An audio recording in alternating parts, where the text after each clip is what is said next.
राधे राधे। हरे कृष्णा। कैसे हो आप सभी लोग? आशा करती हूँ आप सभी परम मंगल में होगे, स्वस्थ होगे, अच्छे होगे। साल की बड़ी एकादशी है सफला एकादशी।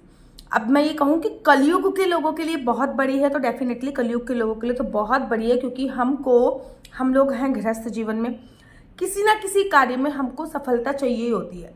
कभी हमारा कोई एग्जाम नहीं क्लियर हो रहा, बच्चों की नौकरी नहीं लग रही, संतान प्राप्ति नहीं हो रही, शादी में सफलता प्राप्त नहीं हो रही, शादी में कन्वर्सेशन प्राप्त नहीं हो रही, मतलब आपस में नहीं बन रही है, तब मैं सफला एकादशी का व्रत रखने की एडवाइस देती हूँ।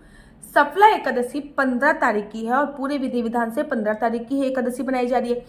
एकादशी का व्रत तब तक संपूर्ण नहीं होता है जब तक आप सही विधि से एकादशी के व्रत का पारण नहीं करते। पारण क्या होता है पहले वो क्लियर कर देती हूँ।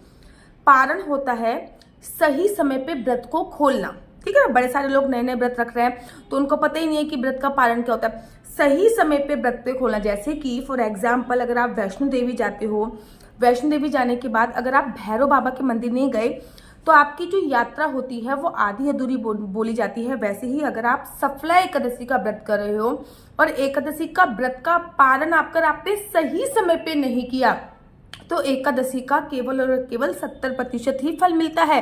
संपूर्ण फल की प्राप्ति आपको तभी होगी जब आप सही समय पे अपने व्रत का पारण करेंगे। 15 तारीख की आप लोग एकादशी रख रहे हो तो आपको 16 तारीख को व्रत का पारण करना बहुत आवश्यक है। सफला एकादशी की ना बहुत महिमा शास्त्रों में बताई गई है किसी भी कार्य की सिद्धि के लिए। और व्रत पारण की अगर मैं बात करूं तो शास्त्रों में एक बहुत सुंदर कथा आती है राजा अम्बरीश की। पता, हमारे एक परम विद्वान राजा हुए थे राजा अम्बरीश। इतने परम भगवत प्रेमी थे, इतने परम भगवत प्रेमी थे, राजा होते हुए भी भगवान के लिए कपड़े खुद ही सिलते थे। राजा होते हुए भगवान के लिए चक्की से आटा खुद ही पीसते थे। पहले जमाने में मशीन तो लगी नहीं होती थी, तो पहले जमाने में हमें चक्की से आटा पीसना पड़ता था। तो वो राजा होते हुए भी भगवान के लिए चक्की से आटा पीस रहे हैं, राजा होते हुए भी भगवान के लिए कपड़े खुद सिल रहे हैं। और भगवान भी, श्री कृष्ण जी भी इतने इतने दयालु हैं, मैं क्या बताऊं, कि जब वो चक्की से आटा पीस रहे होते थे ना तो भगवान अपने पीताम्बर से उनको हवा कर रहे होते थे। ऐसे परम भगवत प्रेमी थे राजा अम्बरीश।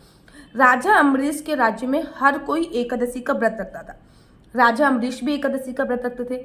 एक बार की बात है कि उन्होंने एकादशी का व्रत रखा हुआ था, द्वादशी पे अपने व्रत का पारण करने के लिए जा रहे थे, अर्थात अपना व्रत खोलने के लिए जा रहे थे, तभी दुर्भाषा ऋषि का आगमन हो गया। अब दुर्भाषा ऋषि जैसे आए, दुर्भाषा ऋषि को देखकर राजा अम्बरीश खुश हो गए, क्योंकि शास्त्रों में ऐसा वर्णन आया है सफला एकादशी पर अगर हम लोग या फिर किसी भी एकादशी पे अगर द्वादशी पे हम लोग जब व्रत का पारण करते हैं, हमारे मान्य हो गए, कोई ऋषिगण हो गया, कोई साधु संत महात्मा हो गया, कुंवारी कन्या कोई छोटी सी अगर हमारे दरवाजे पे आ जाती तो हमारा वो व्रत सफल माना जाता है। और गौ माता आ जाती है तो व्रत महासफल माना जाता है। राजा अम्बरीश ने हाथ जोड़ा, कहा अहो भाग्य हमारे जो ऋषिवर यहाँ पे पधारे, आज मैं अपने एकादशी के व्रत का पारण करने के लिए जा रहा हूँ। तो कहते हैं कि द्वादशी पे अगर साधु संतों का आगमन हो जाता है तो एकादशी का फल लाख गुना बढ़ जाता है। आप हमारे द्वार पर आए, सबसे पहले भोजन इत्यादि कीजिए, उसके बाद ही मैं अपने एकादशी के व्रत का पालन करूंगा। अब दुर्भाषा ऋषि ने कहा मैं थोड़ा दूर से आ रहा हूँ, पहले मैं स्नान वगैरह करूंगा, उसके बाद फिर मैं भोजन इत्यादि करूंगा। राजा अम्बरीश उनकी प्रतीक्षा करने के लिए चले गए। राजा अम्बरीश प्रतीक्षा कर रहे हैं लेकिन दुर्भाषा ऋषि को समय लग रहा है। राजा अम्बरीश इंतजार कर रहे हैं, दुर्भाषा ऋषि को समय लग गया। राजा अम्बरीश ने अपने राज्य के प्रसिद्ध विद्वानों को बुलाया और उन्होंने सारी बातें बताई कि भैया मैं क्षत्रिय हूँ, मैंने दुर्भाषा ऋषि को वचन दिया है अगर मैं अन्य जल ग्रहण कर लेता हूँ तो मेरा वचन टूट जाएगा, और अगर मैं अन्य जल ग्रहण नहीं करता हूँ तो मेरा एकादशी का जो व्रत है वो संपूर्ण नहीं माना जाएगा। तो सभी विद्वानों ने बोला कि आप भगवान के चरणों का चरणामृत पी लीजिए। अगर आप भगवान के चरणों का चरणामृत पी लोगे तो आपको एक सफलता मिलेगी कि ना तो आपका क्षत्रिय का धर्म जाएगा और ना ही आपका जो एकादशी का व्रत है वो आधा अधूरा माना जाएगा। भगवान, ये एक सीख भी है, बड़े सारे लोगों का कल महाद्वादशी का व्रत भी होगा, बड़े सारे लोगों का प्रदोष का व्रत भी होता है एकादशी के बाद, ठीक है ना। कभी कभी प्रदोष एकादशी के तुरंत बाद पड़ जाए, तो आप भगवान के चरणों का चरणामृत पीकर अपने व्रत का पारण कर सकते हो। राजा अम्बरीश ने जैसे ही भगवान के चरणों का चरणामृत पीना चाहा, वैसे ही दुर्भाषा ऋषि का आगमन हो गया। दुर्भाषा ऋषि ने कहा हे मूर्ख धूर्त राजा, तू ये क्या कर रहा है? तूने मुझे वचन दिया है कि सबसे पहले तू मुझे अन्न जल ग्रहण कराएगा, उसके बाद अपने व्रत का पालन करेगा। तू तो पहले ही खाना खा रहा है या पानी पी रहा है, तू कैसा राजा है? अब राजा अम्बरीश बहुत समझाते हैं, लेकिन दुर्वासा ऋषि को बहुत जल्दी क्रोध आता है। दुर्वासा ऋषि अपने एक बाल पकड़ते हैं, उसको ऐसे ऐसे घुमाते हैं, पट तोड़ के जमीन पे पटक देते हैं। एक भयंकरी राक्षसी प्रकट हो जाती है, नाम था कृत्या। कृत्या राजा अम्बरीश को खाने के लिए दौड़ती है, और जैसे ही कृत्या राजा अम्बरीश को खाने के लिए दौड़ती है, भगवान का सुदर्शन चक्र प्रकट हो जाता है। भगवान का सुदर्शन चक्र उस कृत्या के टुकड़े टुकड़े, उस राक्षसी के टुकड़े टुकड़े कर देता है। अब तो भगवान का सुदर्शन चक्र दुर्वासा ऋषि के पीछे पीछे, दुर्वासा ऋषि आगे आगे, सुदर्शन चक्र पीछे पीछे, दुर्वासा ऋषि आगे आगे, सुदर्शन चक्र पीछे पीछे। दुर्वासा ऋषि भागते हुए ब्रह्मा जी के पास जाते हैं और कहते हैं कि मुझे आपके 10 मानस पुत्रों में से एक बोला जाता है, कृपया इस सुदर्शन चक्र से मेरी रक्षा कीजिए। तब राजा अम्बरीश की कथा सुनते हैं और बताते हैं, ब्रह्मा जी बताते हैं कि भैया ये सुदर्शन चक्र मेरा नहीं है। बेशक तुमको मेरा 10 मानस पुत्रों में से एक बोला जाता है, लेकिन इस सुदर्शन चक्र को शांत कराने की शक्ति केवल और केवल भगवान विष्णु में। भागते भागते जाते हैं भगवान शिव के पास, बोलते हैं आपको मेरा अंश अवतार बोला जाता है, मैं आपका अंश अवतार हूं, इस सुदर्शन चक्र से मेरी रक्षा कीजिए।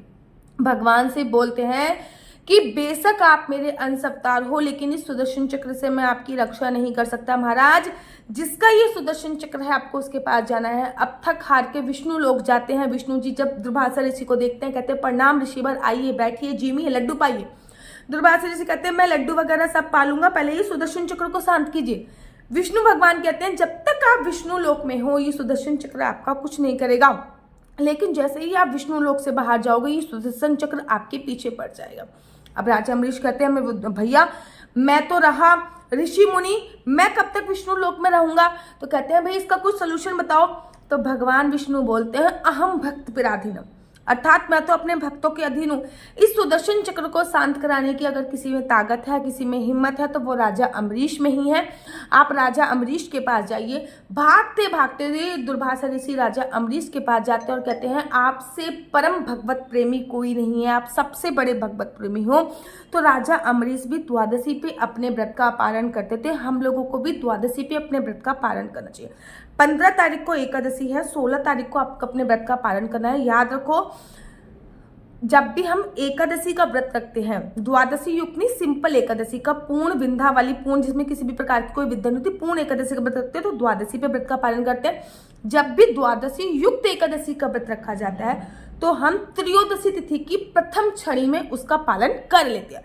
अब 15 तारीख की एकादशी है तो हम लोग 16 तारीख को एकादशी के व्रत का पालन करेंगे। 16 तारीख को जो द्वादश एकादशी के व्रत का जो शुभ मुहूर्त है वो सुबह सुबह 7:07 से प्रारंभ होगा। द्वादश मतलब पारण करने का शुभ समय सुबह सुबह 7:07 से लेकर 9:11 तक है।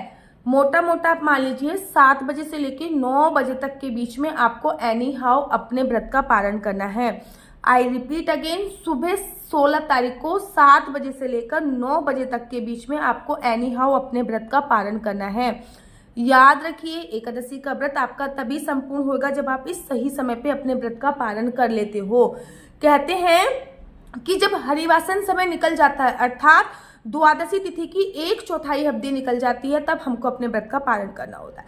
पारण के लिए सुबह सुबह उठिए, स्नान कीजिए, अच्छे से वस्त्र पहनिए, खिचड़ी बनाने के लिए रख दीजिए या फिर खीर बनाने के लिए रख दीजिए। लड्डू गोपाल को उठाइए, खीर बन गई है, उनको स्नान वगैरह करा के खीर का भोग लगाइए। उसके बाद किसी योग्य कर्मकांडी ब्राह्मण को अपने घर पे बुलाइए, भोजन इत्यादि कराइए, कुछ दक्षिणा दीजिए। जो एकादशी पे भगवान का प्रिय भोग था, जैसे कि सफला एकादशी पे भगवान का प्रिय भोग था तिल का भोग, तिल का भोग लगाइए, तिल का भोग ब्राह्मण को दान में दीजिए, भोजन इत्यादि कराइए दक्षिणा देकर। तब आपने जो खीर का भोग भगवान को लगाया है वो खीर का भोग खा के आप अपने व्रत का पालन कीजिए।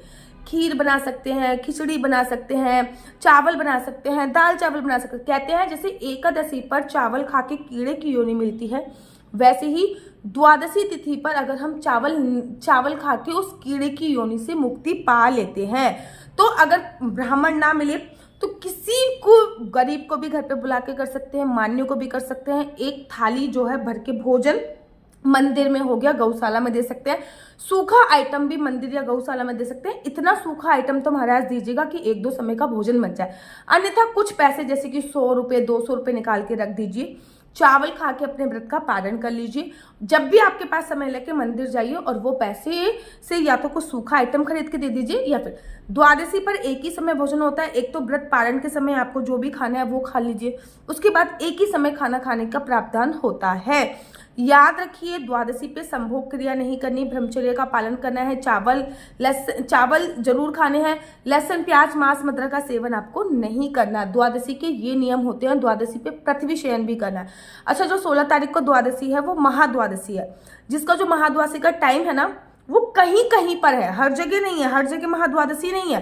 ठीक है, नक्षत्रों के हिसाब से सूर्योदय का समय हर जगह अलग अलग है, तो कहीं कहीं पे महाद्वादशी है, कहीं कहीं पे महाद्वादशी का संयोग नहीं बन रहा है। तो अगर आपके उधर महाद्वादशी का संयोग बन रहा है तो आप महाद्वादशी का व्रत अवश्य रखिए, आपको 100 एकादशी के व्रत रखने का फल प्राप्त होगा।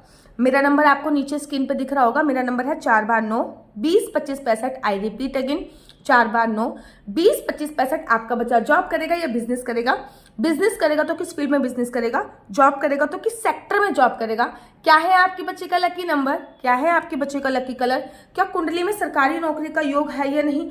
कुंडली में संतान प्राप्ति का योग कब है? बार बार मिसकैरेज हो रहा है, शादी नहीं हो रही, शादीशुदा जिंदगी अच्छी नहीं चल रही है, विदेश जाने की कितनी % संभावना है? ये सभी जानकारी मैं आपको कुंडली के माध्यम से प्राप्त कराती हूँ। याद रखिए, कुंडली देखना बिल्कुल भी फ्री नहीं है, कुंडली देखने के थोड़े से चार्जेस है। और इस नंबर पे मुझसे किसी भी प्रकार से कोई भी क्वेश्चन आंसर पूछने के लिए बच्चों फोन मत कीजिएगा, क्योंकि ये नंबर मैंने केवल और केवल कुंडली दिखाने के लिए दिया हुआ है। अगर आपको राधे राधे हरे कृष्णा, तो यहाँ पे हम आप लोगों के लिए लेके आए हैं असली तुलसी माला। विभिन्न प्रकार की हमारे पास असली तुलसी माला है। 30 रुपए से प्रारंभ होकर हमारे पास 1100 रुपए तक की तुलसी माला है। जप माला है, गले में पहनने वाली तुलसी माला है, 1 राउंड की तुलसी माला है, 2 राउंड की तुलसी माला है, 10 साल तक चलने वाली तुलसी माला है, और डबल राउंड की तुलसी माला है, 3 राउंड की तुलसी माला है, गांठ वाली जपने वाली माला है, बिना गांठ की जपने वाली माला है, राधा नाम के लॉकेट वाली माला है, और लैब सर्टिफिकेट द्वारा प्रमाणित तुलसी माला है, जिसमें हम आपको लैब का सर्टिफिकेट देंगे कि ये असली है या नकली है। बहुत सारी तुलसी मालाएं हम आपके लिए लेके आए हैं। न केवल हम आपके लिए तुलसी माला का कलेक्शन लेके आए हैं, अपितु लड्डू गोपाल की असली तुलसी माला जिसपे राधा नाम का लॉकेट है, लड्डू गोपाल के लिए वैजंती माला, लड्डू गोपाल के लिए चंदन माला भी हम लोगों के लिए लेके आए हैं। और लड्डू गोपाल की तीनों माला का सेट है, तुलसी माला, चंदन माला और वैजंती माला का सेट भी लेके आए हैं। साथ ही के साथ हम आपके लिए रुद्राक्ष के असली ब्रेसलेट, पानी में डालने वाला रुद्राक्ष, 1 मुखी रुद्राक्ष से लेकर 14 मुखी रुद्राक्ष तक हमारे पास सारे लैब टेस्टेड रुद्राक्ष अवेलेबल हैं। आप हमसे ओरिजिनल रुद्राक्ष मंगा सकते हैं। ना केवल हमारे पास रुद्राक्ष अवेलेबल है, अपितु हमारे पास कानों में पहनने वाले राधा नाम के असली तुलसी के इयरिंग्स भी उपलब्ध हैं, जो कि अलग अलग डिजाइन, अलग अलग तरीके से आप लोगों को प्राप्त हो जाएंगे। ये राधा नाम के असली तुलसी के कानों के इयरिंग्स हैं और उसमें बहुत सारी वैरायटी हमारे पास उपलब्ध है। आप जल्दी से जो नीचे नंबर दिया गया है उस पर संपर्क करके अपनी चॉइस से कोई भी राधा नाम के इयरिंग्स अपने लिए ले सकते हैं। उनके प्राइस बहुत ही सस्ते हैं। 150 रुपये से 150 रुपये से स्टार्ट होकर मात्र 200 रुपये तक है। और यह है राधा रानी और भगवान श्री कृष्ण जी के चरण, जो आपको अपने मंदिर में जरूर और विभिन्न प्रकार की अलग अलग तुलसी मालाएं आप लोगों के लिए उपलब्ध है। 30 रुपये से प्रारंभ होकर 1300 रुपये तक की तुलसी मालाएं आप लोगों के लिए उपलब्ध है। हम आप लोगों के लिए लेके आए हैं श्रीधाम वृंदावन की रज, 8 प्रकार की रज इसमें उपलब्ध है। न केवल एक सेवा कुंज की, निधि कुंज की, ललिता कुंड की, राधा कुंड की, कृष्ण कुंड की, निधि वन की, यमुना जी की, 8 जगह की ब्रज रज इसमें आपको उपलब्ध हो जाएगी। ऑर्डर जल्दी से जल्दी नीचे दिए गए नंबर पर करिए, हमारे पास लिमिटेड स्टॉक है। राधे राधे। आपको मेरी वीडियो अच्छी लगती है तो प्लीज़ आप मेरी वीडियो को लाइक शेयर सब्सक्राइब करना बिल्कुल भी मत भूलिए। तब तक के लिए मुझे दीजिए इजाजत। राधे राधे, हरे कृष्णा, हरि बोल।